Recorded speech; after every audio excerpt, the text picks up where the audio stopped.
Harvard's top doctors gave him 2 weeks to live. The leukemia was aggressive, unstoppable. But then a cleaning lady walked into the mansion with an ancient tea recipe from Georgia, hibiscus, rose hips, and something medicine couldn't explain. What happened next defied medical science. Before we dive in, comment where you're watching from and don't forget to subscribe.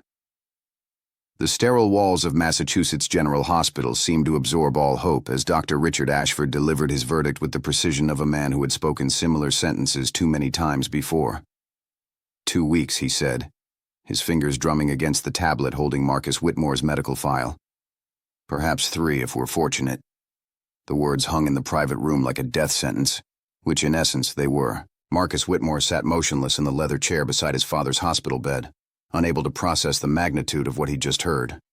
His father, Charles Whitmore, CEO of Whitmore Industries, and a man whose name appeared regularly in Forbes and on the boards of 3 prestigious universities, lay beneath hospital linens that made him look smaller somehow, diminished by the aggressive leukemia that had ravaged his body over the past 8 months. The disease had moved with terrifying speed through his system, and despite every treatment Harvard Medical School could offer, despite the experimental protocols and the best oncologists money could secure, Charles Whitmore was dying, and there was nothing anyone could do to stop it. It's the lymphoblastic variety, Dr. Ashford continued, speaking in that careful way physicians do when delivering catastrophic news to people still clinging to hope. Particularly aggressive. We've exhausted our conventional options. Chemotherapy is causing more harm than good at this stage, and his body can't handle another bone marrow transplant attempt. Marcus felt his mother, Victoria, grip his arm so tightly her fingernails drew small crescents into his skin. She stood at the foot of the bed, elegant even in crisis, her cream linen suit perfectly pressed, her makeup impeccable, everything about her designed to project control even as their world collapsed. How much time before Victoria couldn't finish the sentence. Before he loses consciousness. Before the pain becomes unbearable. Dr. Ashford answered tactfully. A few days to a week, perhaps. We'll manage pain aggressively. There are palliative care options. He paused, and something in his expression shifted. I'm truly sorry. There's nothing more we can do medically. After the doctor left, a silence descended over the room that felt almost solid. Charles lay with his eyes closed, though Marcus wasn't certain if he was sleeping or simply unable to face the weight of the knowledge that had just been set upon him. The machines around the bed continued their steady beeping, their mechanical rhythm oddly comforting in its predictability. At least the machines still believed Charles Whitmore had a future. Marcus had driven up from New York that morning, leaving behind his position as vice president of operations at his father's company, leaving behind his apartment overlooking Central Park, leaving behind the carefully constructed life he'd built as the dutiful son of an empire-building patriarch. He was 38 years old, never married, no children, his entire existence organized around the singular goal of eventually taking over the Whitmore business empire. He had been groomed for this role since childhood, sent to the right schools, introduced to the right people, trained in the art of acquisition and corporate strategy. Yet none of that training, none of that privilege, none of his father's considerable wealth and influence could purchase what they all desperately needed. None of it could buy time. He drove his father's Mercedes back to the Whitmore estate that evening, parking the pristine German engineering in the circular drive of the 75,000-square-foot mansion nestled in the Boston suburbs. The house had always felt cavernous to him. Too many rooms, too many echoing hallways, too much space that his parents had filled with carefully curated art and furniture, chosen more for their investment value than for comfort.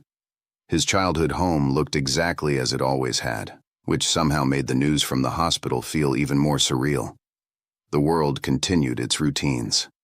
The sun set, the stars emerged, and yet everything had fundamentally changed. Marcus entered through the kitchen, a space he rarely visited despite spending his childhood in this house.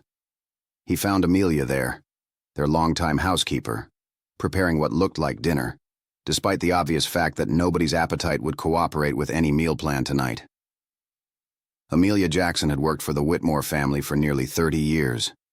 She was a woman of indeterminate age, somewhere between 60 and 70, with rich dark skin that seemed to glow beneath the kitchen's recessed lighting, and eyes that seemed to see through all the pretense people maintained, particularly the Whitmores. She looked up from the kitchen counter where she'd been arranging fresh herbs into small glass bowls. "Mr. Marcus," she said, her voice carrying that particular texture of warmth that seemed to be Amelia's default setting regardless of circumstance. "You look like you could use something warm. I made some soup, but I sense you need something else." Before Marcus could respond, she was moving with surprising grace through the kitchen, pulling down a ceramic teapot that he'd never seen before, its surface painted with intricate patterns in blues and golds. "I'm not really in the mood for tea, Amelia," Marcus replied, his voice sounding strange to his own ears, hollow somehow. She paid him no mind, filling a kettle with water and setting it on the stove with practiced efficiency. "This isn't regular tea, Mr. Marcus," she said quietly. "This is something my mother taught me to make years ago, back when I was just a girl in Georgia watching her tend her garden." She retrieved several glass jars from a high shelf, jars that looked ancient and contained dried herbs and flowers Marcus didn't recognize. "There's elderberry," she explained, measuring a pinch into the teapot, "and rose hips, ginger, a little lemon verbena. But the secret—" She paused, her dark eyes meeting his. "The secret is the hibiscus and the intention you put into it." "What do you mean, intention?" Marcus asked, despite himself finding something oddly compelling about Amelia's deliberate movements, about the care she was taking with something as simple as preparing tea. She smiled, the kind of smile that seemed to hold the accumulated wisdom of a lifetime. "The body is connected to the spirit, Mr. Marcus. My people understood this long before medicine discovered what we already knew. When you make something with intention, when you do it while thinking of the person's well-being, believing in their recovery, it changes the substance." She poured the hot water into the teapot, and almost immediately the liquid transformed into a deep crimson color, like captured sunset. Marcus found himself sitting at the kitchen counter, something he rarely did in this house. The hierarchy of the Whitmore family had never been fluid enough for casual kitchen conversations. His mother had her morning coffee in the sunroom, his father took his in the study, and Marcus had always eaten on the run, too busy with the logistics of empire building to engage in something as leisurely as lingering over a beverage. Yet here he was, watching as Amelia carefully poured the tea into a delicate porcelain cup, steam rising in gentle waves. "Your father," she said, handing him the cup and settling onto the stool beside him, as if she'd been invited to share this moment all along. "And I suspect, from what I've observed over 3 decades in this household, your father is a man who has spent his entire life controlling outcomes, making things happen through force of will and the deployment of resources." She paused, allowing him to absorb this assessment. "But sometimes, Mr. Marcus, what we need cannot be forced. Sometimes what we need is what the old ways call sacred tending, gentle attention, belief in possibility even when the circumstances argue against it." Marcus raised the cup to his lips, half expecting something exotic and medicinal. Instead, the tea was surprisingly pleasant. Tart from the hibiscus, warming from the ginger, with an underlying sweetness that came not from sugar, but from something more subtle and complex. It reminded him of his childhood, though he couldn't say why, of moments before the intensity of his father's expectations had fully calcified into the rigid structure of his adult life. "They say he has 2 weeks," Marcus heard himself say. The words emerged from somewhere deep and broken inside him that he hadn't known still existed. 2 weeks, and then the man who built an empire, who acquired companies the way other men collected watches, who made and unmade the professional futures of hundreds of people through the sheer force of his personality. That man simply ceases to exist. Amelia was quiet for a long moment, and in that quiet, there was something almost like prayer. Then she rose and began moving through the kitchen with renewed purpose. The large pot she pulled from the cabinet was heavy, cast iron, the kind of thing that looked like it belonged in another era. Into it she placed the teapot, surrounding it with fresh water in what Marcus recognized as a kind of makeshift double boiler. She moved about this task with such care, such deliberation, that he found himself transfixed, watching as if she were performing something sacred. "My mother used to make this tea for people in the community," Amelia said, her hands moving through the ritual she'd clearly performed countless times. When sickness came, when the body was fighting something the doctors said was impossible to fight. She lost more people than she saved, because that's the nature of illness, of time, of being mortal creatures. But sometimes, Mr. Marcus, sometimes miracles do happen, and they don't happen because we surrendered to what we were told was impossible. They happened because someone kept believing when belief seemed foolish. She worked on the larger batch, her movements flowing from one step to the next with the quality of a meditation practiced over decades. More herbs were added, ingredients Marcus couldn't identify, measurements that seemed to come from intuition rather than from any written recipe. "This will need to simmer through the night," she said finally. 12 hours at least. The longer the better. Tomorrow, if your father is willing, we'll see if perhaps these old ways might offer him something the new ways have not. Marcus wanted to dismiss it all, wanted to call it superstition and folklore, the kind of things that educated people had moved beyond. He was a man of data and evidence, of quarterly reports and market analysis. Yet something in him, something his Harvard Business School education had tried to burn out, but hadn't quite succeeded in destroying, resonated with what Amelia was offering. It wasn't hope exactly, but perhaps it was permission to consider that hope might not be entirely foolish. He found his mother in the library when he left the kitchen, sitting in one of the leather wingback chairs, a glass of scotch untouched beside her. Victoria Whitmore had always been a beautiful woman in the way that certain kinds of wealth could cultivate beauty, through careful maintenance and considerable expense. Tonight, in the amber light of the library lamps, she simply looked exhausted. "The doctors have made a recommendation about hospice," she said before Marcus could speak. "They want to move him home, make him comfortable, as if comfort were the issue, as if surrounding him with familiar things could somehow make dying any less finite." She picked up the scotch and drained it. "He's going to die, Marcus. My husband is going to die." She said it as if trying the words out for size, testing if she could make them feel less enormous through repetition. It didn't seem to work. Marcus sat across from her, and for the first time in his adult life, his mother reached across the distance between them and took his hand.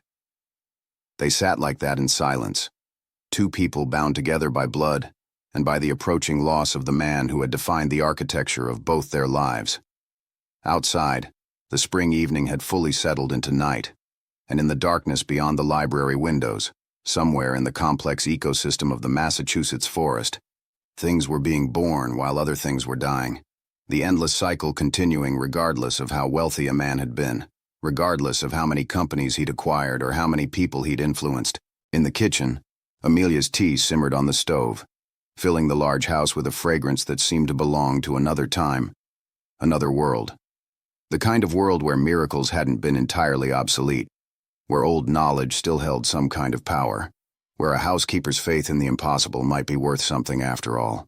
The sun rose over the Massachusetts suburbs the next morning with the indifference of all sunrises, bringing light to a world that contained within it one fewer day of Charles Whitmore's life. Marcus had not slept. He'd spent the night in the library, occasionally standing to look out the windows at the grounds of the estate, the manicured gardens that his mother maintained as a kind of living sculpture to her own refined taste. Somewhere in his exhausted brain, he found himself wondering what those gardens would look like without her constant attention, whether they would eventually surrender to the chaos of nature, or whether they'd been trained into such perfect submission that they'd maintain their geometry even abandoned. Amelia appeared in the kitchen as he was making what amounted to his 15th cup of coffee, moving with that same quiet efficiency that characterized all her movements. "The tea is ready," she said simply. She had transferred the large batch into clean glass bottles, the kind usually used for juice or other preserved beverages, each one filled with the deep crimson liquid. This one, she indicated the bottle with a handwritten label reading "Charles," is what he should take. A full cup each morning, each evening, and any time between if he feels drawn to it. The body knows what it needs, Mr. Marcus. Sometimes we just have to listen. "How is this supposed to help?" Marcus heard himself asking. The question came out more harshly than he intended. "He's dying, Amelia. We've established that very clearly. Doctors with degrees from the most prestigious medical schools in the country have established that very clearly. How is herbal tea going to change that?" Amelia didn't react to his tone, or to the barely contained desperation in his question. She simply placed the bottle of tea into his hands, and when he looked at her, he saw in her dark eyes something that transcended the usual hierarchy of employer and employee, of man and woman, of the educated and the supposedly less educated. She saw him, not the vice president of operations, not the carefully constructed version of Marcus Whitmore that had been assembled through private schools and business degrees, but the frightened man underneath, the son watching his father die. "I can't promise you anything, Mr. Marcus," she said quietly. "But I can promise you that this tea contains nothing harmful. It contains ginger for circulation, hibiscus for the heart, rose hips for strength, and other things my mother taught me. It contains also my intention that your father recover, my belief that the body has capacities that our modern medicine sometimes fails to recognize. Whether that belief is foolishness or wisdom, well, that's something only time will tell." She paused. "Your father is a proud man. He may refuse. But if he's willing, have him drink this, every day. And Mr. Marcus, while he drinks it, think of him well. Visualize his body healing. Our thoughts are more powerful than we understand." Charles Whitmore, when confronted with the tea, did exactly what Marcus had predicted. He refused. His voice, still strong despite his weakening body, carried all the authority it had ever possessed. "I appreciate what you're trying to do, Amelia," he said from his bed in the downstairs master suite, which had been converted into a makeshift hospital room with machines and monitors and all the apparatus of modern medicine's final attempts at intervention. "But I'm not some superstitious man who believes in folk remedies and wish-thinking. I built a career on logic and evidence. I don't intend to abandon those principles now." Yet that refusal lasted exactly 48 hours. By the second day, Charles's pain had escalated beyond what the palliative care specialists could manage with conventional medication. The morphine patches that should have rendered him comfortable instead seemed to leave him in a twilight space, neither fully present nor fully absent, and increasingly agitated. Dr. Ashford appeared at the house looking genuinely troubled, confirming what the family already knew. "There's only so much we can do pharmaceutically," he said. "The body sometimes develops tolerances. We can increase dosages, but eventually we reach a point where we're doing more harm than good." Victoria, standing beside her husband's bed and observing the man she'd been married to for 41 years, slipped further away into a landscape of pain she couldn't access or alleviate, finally spoke with unusual force. "Try the tea," she said to Charles, her cultured accent carrying an edge of command that suggested her years of refinement masked a considerably harder woman beneath. "We've tried everything else. We have nothing to lose." "It tastes like something from a fairy tale," Charles said hours later after he'd reluctantly consented to drink a cup of the crimson liquid that Amelia had prepared. He was lucid, which in itself was an improvement. The pain, while not gone, had retreated from the overwhelming crisis-level intensity to something that perhaps could be endured. His eyes, which had been clouded for days, seemed to focus with more clarity. "It's made with love, Mr. Charles," Amelia said from the doorway where she'd entered to check on her employer. "And intention. And herbs that have been used for centuries by people who understood the connection between spirit and body in ways that modern medicine has mostly forgotten." Charles studied the woman he'd employed for 3 decades, and whom he'd barely acknowledged during most of that time, except to assume she would maintain certain standards of cleanliness and order. In that moment, looking at her with eyes that had been temporarily restored to clarity, he seemed to actually see her for the first time. "You really believe this will help?" he said. "I believe," Amelia replied, "that your body will respond to what you believe as much as to what medicine provides. And I believe that intention matters, whether that's provable by the mechanisms of modern science or not, Mr. Charles. Some things operate outside those mechanisms." By the 3rd day of drinking Amelia's tea, Charles Whitmore's fever, which had been climbing steadily toward dangerous levels, had stabilized. By the 5th day, his appetite, which had been completely absent, had begun to return. By the 7th day, he asked to be moved from the downstairs master suite to his own bedroom upstairs, an accomplishment that Dr. Ashford seemed to regard with bemused skepticism. It could be a placebo effect, the doctor said privately to Marcus in the hallway outside his father's room. The mind is powerful. Sometimes that power is enough to give someone a few more days of quality. It's not going to change the outcome, Marcus. I want you to be clear about that. The leukemia is still there. The cells are still multiplying. We're simply seeing the body mobilize whatever resources it has available. It's a reprieve, not a reversal, yet days stretched into weeks. The 2 weeks that Dr. Ashford had predicted as the outer limit of survival came and went with Charles still present in the world, still drinking Amelia's tea each morning and each evening, still present enough to work on business matters from his bed, still present enough to have conversations that carried actual substance rather than the phoned-in politeness of someone already mentally departed. Marcus found himself developing a peculiar routine. Each morning, he would observe Amelia in the kitchen preparing the tea with the same meticulous care she brought to everything.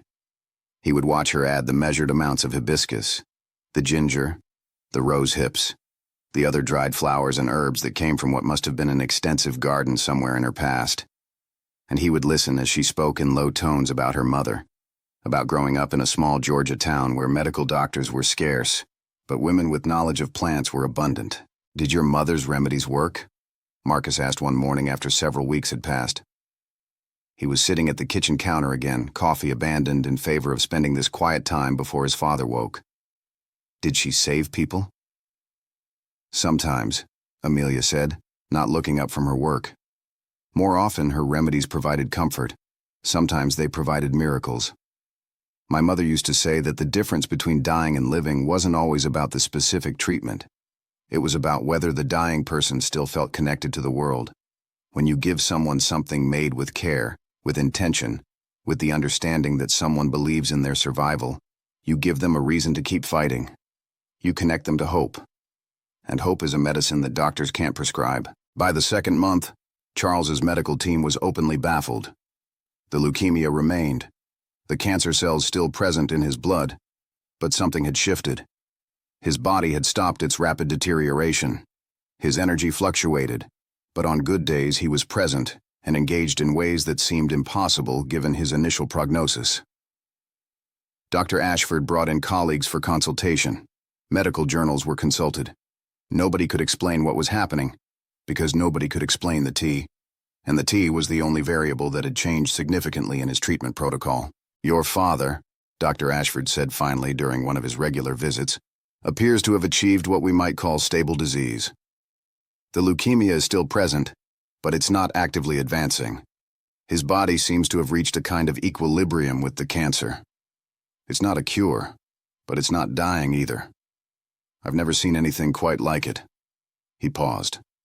"Whatever you're doing, continue doing it, even if I can't explain it medically." But that was only the beginning of what happened over the following months as Charles Whitmore, given 2 weeks to live by Harvard's finest medical minds, continued to survive, continued to recover gradually back toward something approximating health. The evidence was undeniable, documented in blood tests and scans, and all the objective markers that modern medicine relied upon. The leukemia remained, but had become a chronic condition rather than an acute crisis, something his body could apparently manage with Amelia's tea, and the intention it contained, and the hope it represented. By the end of the first year, Charles was well enough to return to the office, working from there 2 days a week, his energy restored enough that he could manage his business responsibilities. By the end of the second year, he was fully engaged in his role as CEO again, though everyone close to him noted a change in his personality. The ruthlessness that had characterized his business dealings seemed to have softened. The acquisitions became less frequent. He began to speak about legacy in ways that suggested he was actually thinking about it, actually considering what kind of mark he wanted to leave beyond just the accumulation of wealth and power. By the beginning of the third year, when medical tests revealed that the leukemia was becoming undetectable even by the most sensitive of modern instruments, even Dr. Ashford couldn't deny the reality of what was happening. Against all medical probability, against all conventional wisdom, Charles Whitmore was in remission. They kept it quiet at first, Charles and his family. The idea that the CEO of a major corporation had been on death's door was not something that inspired confidence in investors. But gradually, inevitably, the story emerged. How it spread, nobody could quite trace. But journalists loved the narrative. The dying billionaire saved by a cleaning lady's ancient tea recipe. It played well in the human interest sections of newspapers and magazines. It went viral on social media platforms. And it transformed Amelia Jackson from a household employee into something approaching a minor celebrity. For Marcus, watching this unfold, the transformation was profound in ways he was still processing years later. He had watched his father given a second life not by the accumulated credentials of Harvard Medical School, not by the deployment of considerable wealth toward the most advanced treatments available, but by the quiet determination of a woman who believed that intention mattered, that connection mattered, that the old ways of understanding health contained wisdom that modern medicine had abandoned. He had watched his certainties about the nature of recovery and treatment and the hierarchy of knowledge begin to crumble. And he had watched himself change, beginning to develop a kind of humility about what could be known and what couldn't, about the limitations of the evidence-based worldview that had been his default for most of his adult life. Amelia, meanwhile, maintained her usual demeanor. She continued to work in the Whitmore household, though now with considerably more respect shown toward her by the family. She never capitalized on her newfound public recognition, never launched a line of wellness teas or wrote a book about her methods. She simply continued to make her tea each day, with the same meticulous care, the same intention, the same belief in the possibility of healing that had always characterized her work. It was now 3 years since Dr. Ashford had given Charles Whitmore 2 weeks to live. Charles was in his office most days, conducting business with renewed vigor. The leukemia, if it still existed, was dormant enough to be undetectable. Medical science had no explanation for his recovery. The oncology journals had published several papers attempting to analyze the case, but without being able to identify anything exceptional about Amelia's tea beyond its basic herbal components. The papers had generated more questions than answers. Marcus sat across from his father in the study one afternoon, looking at the man who should have been dead years ago, who had become instead a kind of living contradiction to everything the medical establishment had predicted. Charles was reading through quarterly reports, his reading glasses perched on his nose, his attention entirely focused on the business data in front of him. He looked healthy. Not young, but healthy, robust even. His color good, his energy evident. "I've been thinking about something," Charles said, looking up from his papers. "About what happens next with the company. About who runs things when I eventually do die. Because I will die, Marcus. That medical miracle Amelia gave me extended my life, but it didn't make me immortal. And I need to know that you're ready to step into my role. Not as the dutiful son I've groomed for this position, but as a man who understands that there are things that can't be quantified or analyzed in spreadsheets. A man who understands that sometimes the most important work isn't about acquisition and control, but about stewardship and care." He smiled slightly. "Amelia taught us all that, didn't she?" Marcus nodded, realizing as he did that his father had understood what had happened here all along. Not just that Charles had been given a medical reprieve, but that the reprieve had been purchased by something that existed outside the normal frameworks through which the Whitmore family operated. That belief and intention and care had value that couldn't be captured on a balance sheet. The cleaning lady's tea had given Charles Whitmore not just extra years of life, but extra years of learning, of growth, of becoming something more than just a man who accumulated and controlled. And in doing so, it had transformed his son's understanding of what mattered, of what power truly meant, of what kind of legacy was worth building. 3 years, Marcus thought.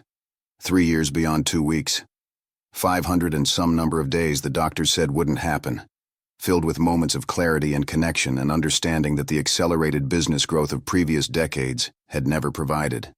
500 days of Amelia's tea, made each morning and each evening with intention and care, and the belief that the body, when tended properly, contains capacities that medicine barely understands. Later that afternoon, Marcus found himself in the kitchen where Amelia was preparing the evening batch of tea. He watched her work, the familiar motions now as much a part of the household rhythm as the sunrise or the turning of seasons.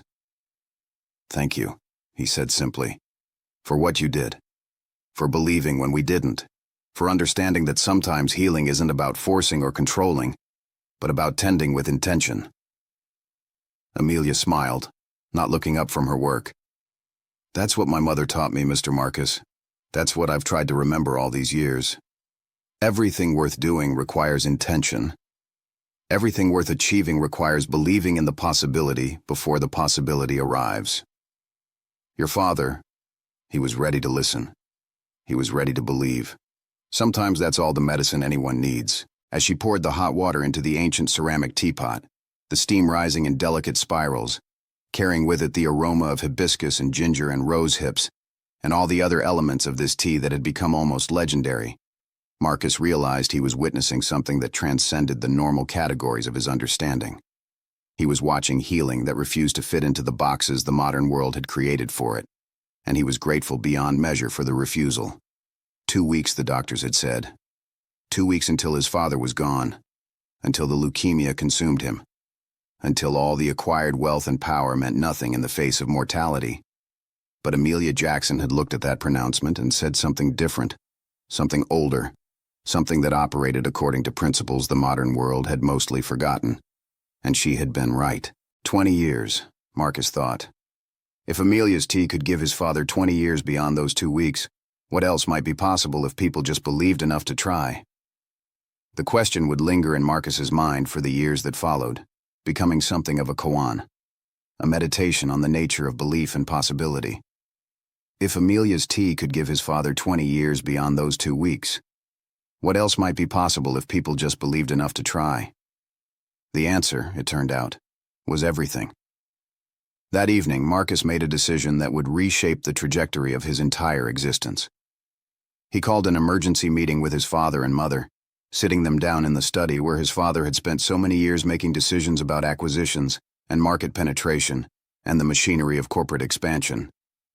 But this decision, Marcus explained, was about something different. It was about building a legacy that transcended balance sheets and quarterly earnings. "I want to establish a foundation," Marcus said, his voice carrying a certainty he'd never quite felt before in moments like this. Moments when he was expected to think in terms of corporate strategy and market advantage. A foundation dedicated to the study of integrative medicine, to supporting research that bridges conventional medical science with traditional healing practices from around the world, to investigating cases like yours, Dad, where outcomes defy medical explanation, to understanding how intention and belief, and the kind of care Amelia showed you might actually be quantifiable, might actually be teachable. Charles, listening to his son with an expression that combined pride and something that looked like relief, nodded slowly. "I think that's an excellent idea," he said. "And Marcus, I want you to run it, not as a side project attached to the company, as your primary focus. The company will continue to thrive under capable management. But this work, this investigation into what made your father's impossible recovery possible, this seems to me to be the more important legacy." Victoria, who had watched her husband's illness and recovery transform the family's understanding of what mattered, added her own thoughts. "We have the resources," she said quietly. "God knows we have the resources. We've spent decades accumulating more money than we could ever possibly spend on ourselves. Perhaps it's time we spent it on understanding something that money hasn't been able to buy us. Understanding truth, the mechanisms behind miracles." Within 6 months, the Whitmore Foundation for Integrative Medicine was established with an initial endowment of $50 million. The announcement made headlines in medical and business publications, with considerable skepticism from the conventional medical establishment about the validity of what they were proposing to study. But Marcus didn't need everyone's approval. He needed researchers who were willing to investigate the seemingly impossible.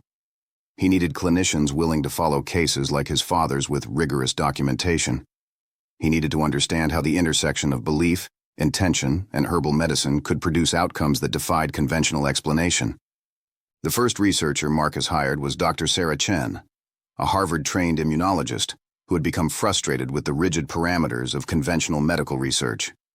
She brought with her not only a background in rigorous scientific methodology, but also a willingness to consider evidence that didn't fit neatly into the boxes that academic medicine had constructed. When Marcus explained the Foundation's mission, Dr. Chen's eyes lit up with something that looked like religious fervor.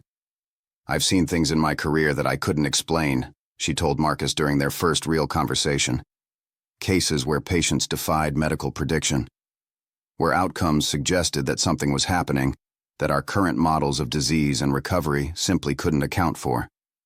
Most of my colleagues would dismiss these cases as anomalies, as statistical outliers that don't constitute meaningful data. But what if they're not outliers? What if they're evidence of a larger truth we haven't developed the capacity to measure yet? Over the following year, the Whitmore Foundation began to quietly build a network of researchers, clinicians, and even anthropologists willing to investigate cases like Charles Whitmore's. They began traveling to different parts of the world, documenting traditional healing practices, collecting stories of remarkable recoveries, looking for patterns that might suggest why some people's bodies could apparently mobilize resources to fight disease in ways that contemporary medicine couldn't replicate or even understand. Amelia became, somewhat to her surprise, a consultant to the foundation. Marcus, with his father's full support, asked if she would be willing to work with researchers, to document her methods, to help articulate the principles that guided her preparation of the tea. She was hesitant at first, uncomfortable with the attention, but eventually agreed, understanding that this work might help extend her knowledge to people who desperately needed it. The first official research project was a longitudinal study of Charles Whitmore's case, conducted with his full participation and with his agreement to undergo comprehensive medical monitoring over a 5-year period. Dr. Chen assembled a team that included oncologists, immunologists, botanists, and a philosopher of science who specialized in examining how scientific paradigms limited what could be studied and understood. The research was painstaking and rigorous, but what emerged over those 5 years was something remarkable. Charles's recovery wasn't random. There were patterns. His immune system, while compromised by the leukemia, showed a remarkable capacity to mobilize defensive responses when he was drinking the tea. His stress hormones shifted in measurable ways, becoming lower and more balanced than they had been in decades. His inflammatory markers, usually elevated in leukemia patients, began to normalize. It wasn't that the cancer disappeared, but rather that his body appeared to have achieved a kind of equilibrium with it, a balance that conventional medicine had no framework for understanding or cultivating. But the most remarkable finding came from a series of neuroimaging studies conducted when Charles was drinking the tea. His brain showed heightened activity in the regions associated with hope, with intention, with what researchers called the salutogenic response, the body's inherent drive toward health. When he drank the tea while consciously holding the intention of his own recovery, while believing in the possibility of healing, his neural patterns showed measurable differences from when he drank it mechanically, or with doubt. The research suggested something radical. Intention wasn't just psychological. It appeared to have measurable physiological correlates. Belief wasn't just mental. It appeared to trigger actual biochemical cascades that could influence disease progression. The tea itself contained compounds with known medicinal properties, but the intention with which it was prepared and the belief with which it was consumed appeared to amplify its effects in ways that current pharmacological models couldn't account for. As the research progressed and the preliminary findings became available to the medical community, Marcus found himself at the center of a growing movement that was beginning to challenge some of the foundational assumptions of contemporary medicine. He gave talks at medical conferences. He published papers with Dr. Chen and her team. He became, somewhat to his surprise, a voice in conversations about the future of medical practice, about how science might expand its paradigm to include factors like intention and belief that had been relegated to the realm of psychology or dismissed as non-scientific altogether. 5 years into the Foundation's work, Charles Whitmore turned 80. He marked the occasion with a celebration that brought together family, close friends, and many of the researchers and clinicians who had been involved in studying his remarkable recovery. He looked healthy. More than healthy, he looked vital, engaged, present in a way that defied the medical expectation that a man his age, with his medical history, should be declining. In his speech at the celebration, Charles spoke about legacy, about what it meant to be given extra time in a life that had seemed to be ending. He spoke about his son's vision for the Foundation. He spoke about Amelia's wisdom and the way she had understood something about healing that decades of medical education and research had almost taught him to forget. And he spoke about gratitude, about the profound gratitude he felt for being given the opportunity to understand before the end what truly mattered. "I came very close to dying," he said. his voice still strong, carrying across the room with the natural authority it had always possessed, but now tempered with something softer, something wiser. I came within 2 weeks of ceasing to exist. And in that near-death experience, in that encounter with my own mortality, I was given a gift. The gift of a second chance.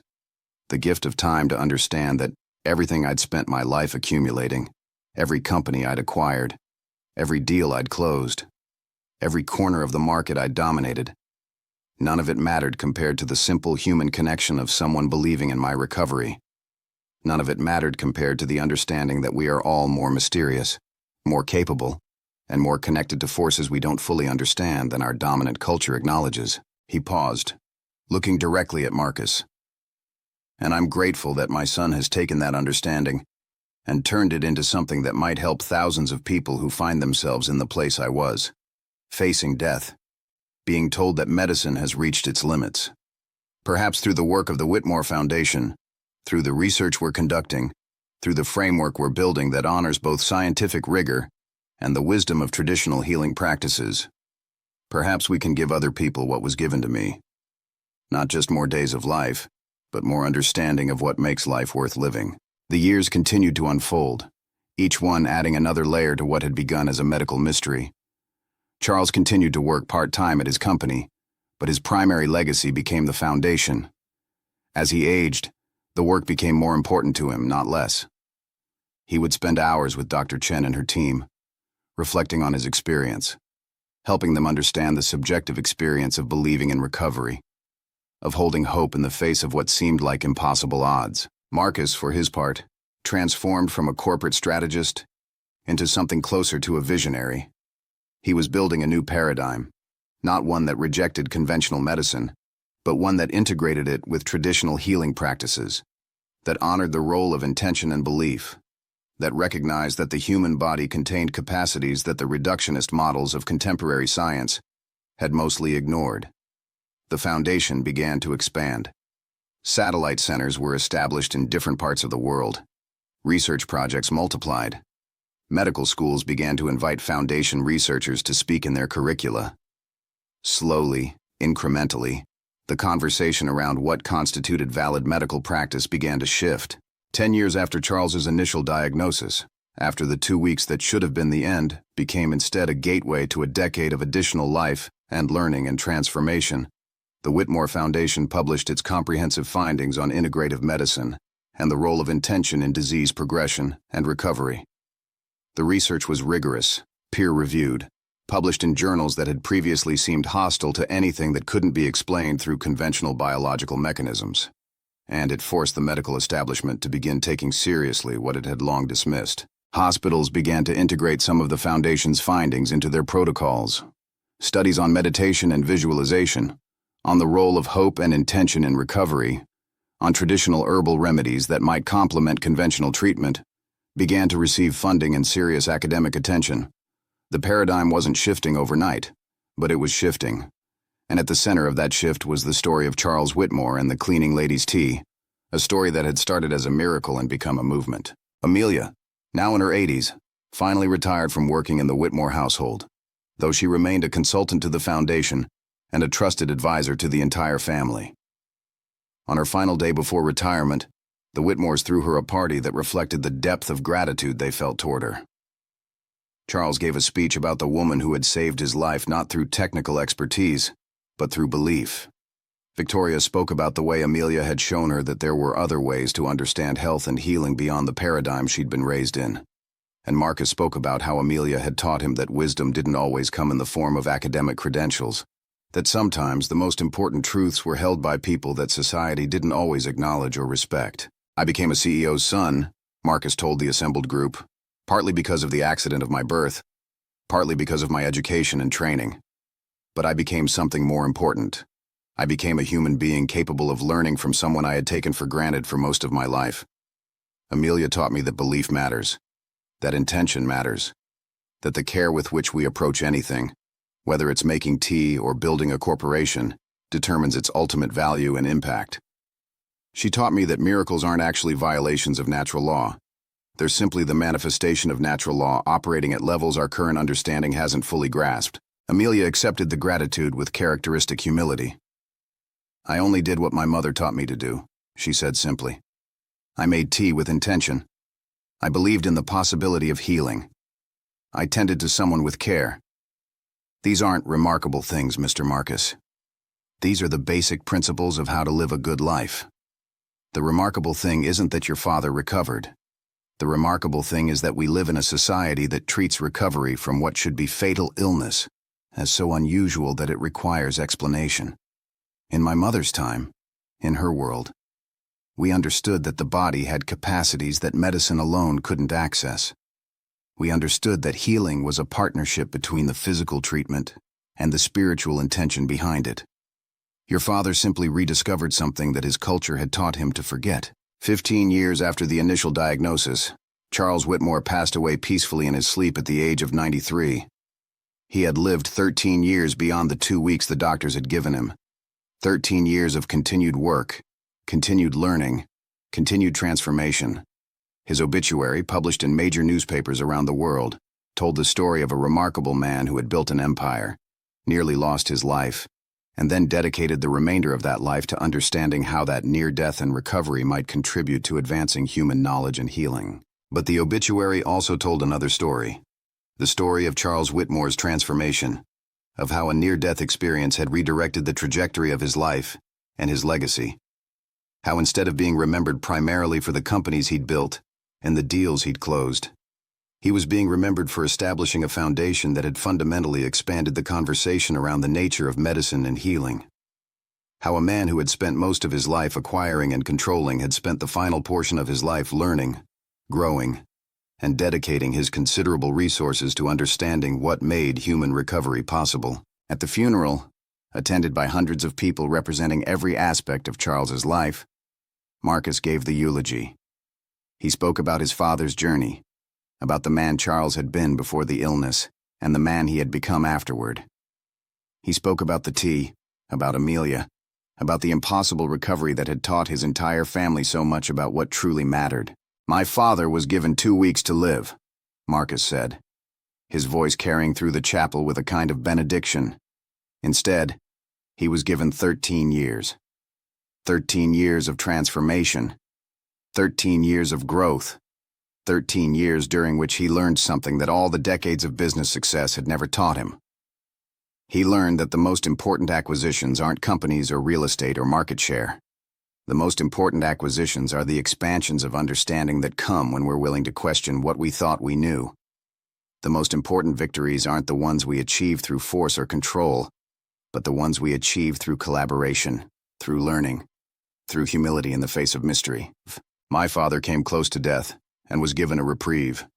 But that reprieve wasn't just an extension of his life. It was a transformation of his life, a redirection of his energy and resources toward understanding what makes recovery possible. And in doing so, he created a legacy that will outlive him by generations. Through the foundation, through the research, through the shift in how medicine understands its own limitations and possibilities, Charles Whitmore's impact will continue to expand. People not yet born will benefit from what he learned in the final 13 years of his life. After the funeral, Marcus stood with Amelia, Victoria, and several of the Foundation's researchers in the garden of the Whitmore estate. Spring was emerging, the gardens beginning to show the color and vitality that Victoria's careful cultivation had always maintained. It was the time of renewal, of growth, of the world reasserting its commitment to life in the face of death's continual presence. "He finally understood," Victoria said quietly, looking at the flower beds that were just beginning to bloom. "Toward the end, your father told me he understood why I spent so much time in these gardens. He said it was because gardening is an act of faith. You plant seeds, you tend them carefully, and you believe that they will grow. You work with forces larger than yourself, but you contribute your intention and your care. And sometimes, remarkable things bloom." She paused. He said that's what Amelia was doing with her tea. She was gardening. She was tending to his body the way I tend to these flowers, with belief and care, and the understanding that sometimes, if you trust the process and add your intention to it, remarkable things happen. Dr. Chen stepped forward with a tablet showing some of the latest research findings. The Foundation's work is continuing to gain traction, she said. We've just received approval for 3 new studies on integrative treatment protocols for various cancers. And the curriculum committee at 3 major medical schools has approved adding courses on traditional healing practices and the role of intention in medical outcomes. It's slow, but it's happening. The paradigm is shifting. Marcus nodded, thinking about the journey that had brought them all to this point. A terminal diagnosis. A cleaning lady with faith in traditional wisdom. A family willing to believe in the impossible. And now, a foundation and a body of research that was beginning to change how the entire world understood the possibilities of human healing. 1 year after Charles's death, Marcus married Dr. Sarah Chen. The wedding took place in the Whitmore Gardens, with Amelia and Victoria serving as witnesses to a union that represented the coming together of Eastern and Western understanding of medicine and healing. Sarah had moved beyond her role as a researcher to become the co-director of the Whitmore Foundation, and their partnership was both personal and professional, a testament to how love and work could intertwine when they were built on a foundation of genuine respect and shared vision. In their wedding vows, Marcus spoke about his father's journey and how it had prepared him for this moment, for this partnership with a woman who understood that science and spirituality weren't opposites, but complementary ways of understanding the world. Sarah spoke about how the work of the foundation had restored her faith in medicine, not by rejecting the scientific method, but by expanding it, by creating space for investigation of phenomena that couldn't be easily quantified, but had profound effects on human well-being. They honeymooned in Georgia, visiting the village where Amelia had been born and grown up. They spent time with Amelia's remaining family members, learning about the gardens where Amelia's mother had cultivated the herbs that had eventually saved Charles Whitmore's life. They visited the small cemetery where generations of healers and gardeners rested, women and men, who had understood something about the connection between intention and outcome, between care and recovery, between belief and manifestation. On their last evening before leaving Georgia, Marcus and Sarah sat with Amelia in a garden that her niece had maintained in honor of her mother's legacy. The garden was lush, filled with the same herbs that Amelia used in her tea: hibiscus in deep crimson, rose hips on thorny bushes, ginger plants growing in careful rows, lemon verbena releasing its fragrance into the warm evening air. "Your father understood," Amelia said quietly, sitting between Marcus and Sarah on a wooden bench that had been built decades ago. He understood that this work, this investigation into what makes healing possible, this was his true legacy. Not the companies, not the money, but the expansion of understanding. He understood that he had been given a gift, and that the only way to truly receive a gift is to pass it on, to share it, to build something with it that benefits people beyond yourself. Marcus took Amelia's hand. "And I understand that you were the vehicle through which that gift arrived. The tea, the intention, the belief in possibility even in the face of impossibility. Without you, without your wisdom, without your willingness to hold faith in something that the modern world has taught people to dismiss, my father would be dead, and I would still be a man obsessed with accumulation and control, never understanding what actually matters." Sarah added her own reflection. "The scientific method," she said, "is a remarkable tool for understanding the world. But it's not the only tool. And when it becomes so rigid that it can only acknowledge phenomena it can measure and quantify, it actually becomes an obstacle to understanding. What the Whitmore Foundation is doing is expanding the boundaries of what counts as valid knowledge. We're creating space for investigation of factors like intention and belief and traditional wisdom. And in doing so, we're discovering that the boundaries of what's possible in human healing are much broader than conventional medicine imagined." The evening faded into night, and fireflies began to emerge from the garden, their bioluminescent signals creating a conversation of light across the darkness. Marcus thought about his father, about the man who had been given 2 weeks and received 13 years. He thought about how that extra time had rippled out into the world through the foundation, through the research, through the shift in medical paradigms that was beginning to take hold.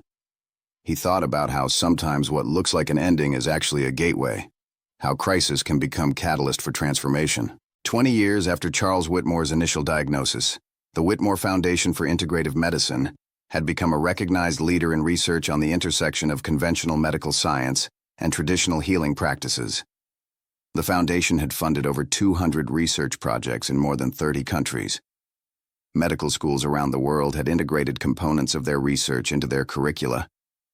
Hospitals and clinical settings were increasingly incorporating findings on the role of intention, meditation, and traditional herbal remedies into their treatment protocols. But perhaps most importantly, the foundation had created a space where patients weren't just seen as passive recipients of treatment, but as active participants in their own care, participants in their own healing, where their beliefs, their intentions, their hopes were recognized as having measurable physiological impacts, where the partnership between conventional medicine and traditional wisdom was honored and cultivated, where mysteries were treated as gateways to greater understanding rather than problems to be ignored. Marcus, now in his 50s, had become a sought-after speaker at medical conferences around the world. He had authored 3 books on integrative medicine and the role of intention in healing. He and Sarah had 2 children together, and they had ensured that the values that had emerged from Charles's recovery were woven into their family's daily life. Every morning, like Amelia before them, Sarah and Marcus prepared a tea with intention, a cup for themselves and cups for their children, a simple ritual that acknowledged the power of care, of belief, of the commitment to health and well-being that existed outside the frameworks of conventional medicine. Victoria, now in her late 90s, remained active as a patron of the foundation. She had finally understood, as her husband had understood, that the true purpose of their wealth wasn't to accumulate more wealth or influence, but to contribute to the expansion of human knowledge and the alleviation of human suffering. She had dedicated her final decades to honoring her late husband's legacy and supporting the work that had emerged from his impossible recovery. Amelia, having passed away at the age of 98, had become something of a legend in medical circles and beyond.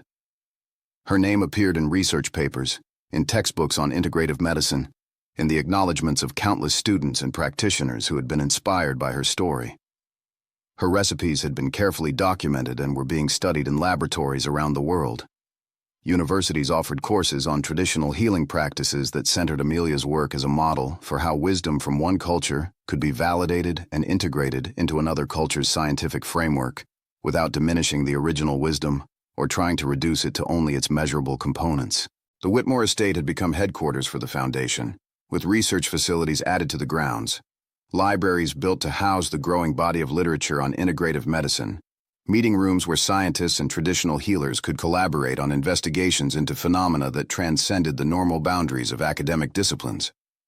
The mansion that had once been a symbol of wealth and power had been transformed into something different, a temple of learning, a center for the investigation of human possibility. On a spring afternoon, exactly 20 years after the day Dr. Ashford had given Charles Whitmore 2 weeks to live, Marcus stood in the garden where he and Sarah had gotten married, where Amelia had spent her final years consulting on the foundation's research, where the hibiscus and rose hips and ginger plants grew in careful rows, tended with intention and care. He was holding a photograph, old and beginning to fade at the edges, of his father taken shortly before his illness. Charles looked powerful in the photograph, controlled, confident, a man who had spent his entire life acquiring and commanding.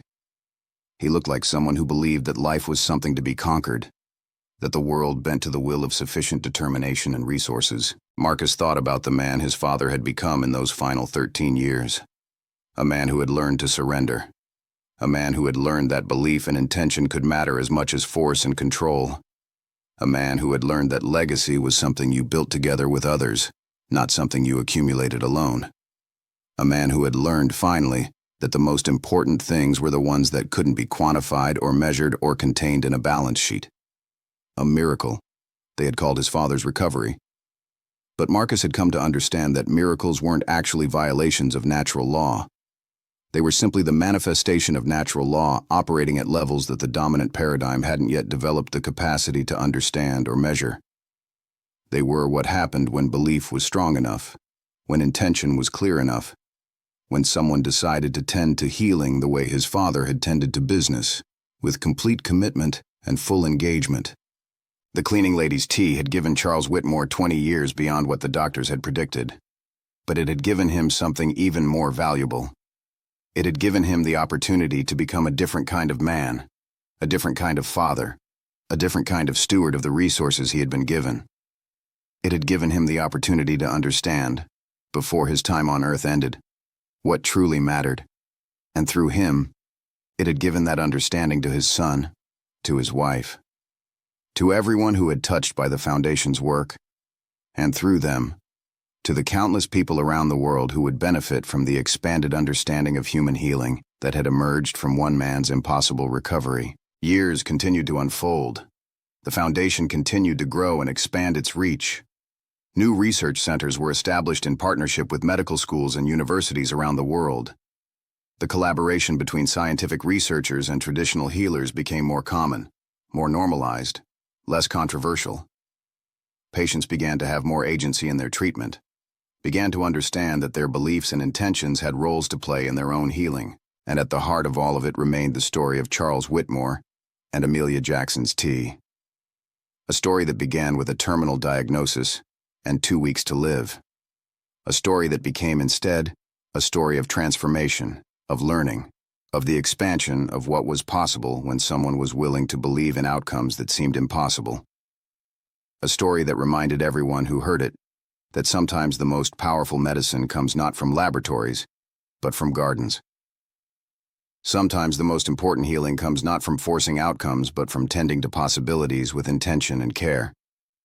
Sometimes miracles are just the universe's way of reminding us that we've been living in too small a box, believing in too limited a set of possibilities, forgetting that the human body and the human spirit contain capacities we've barely begun to understand.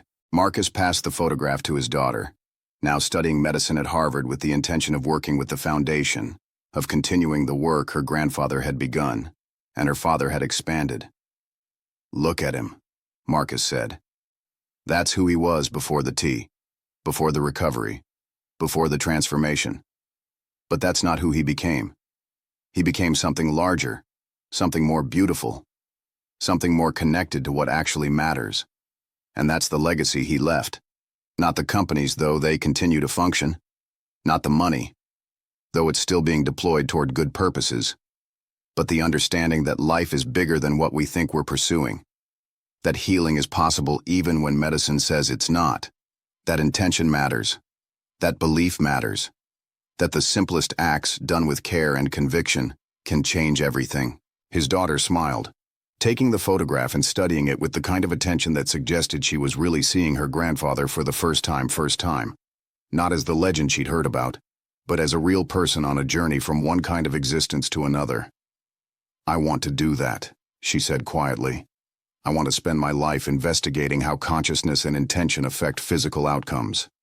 I want to honor Amelia's wisdom. I want to help people believe in their own recovery." "That's exactly right," Marcus said, putting his arm around his daughter. "That's exactly right. And now you have 30 years of research, dozens of medical schools teaching integrative medicine, a foundation with resources to support your work, and the knowledge that somewhere, someone's cleaning lady might be making tea with intention for a sick family member, believing in the impossible, while medicine says it's all that's left.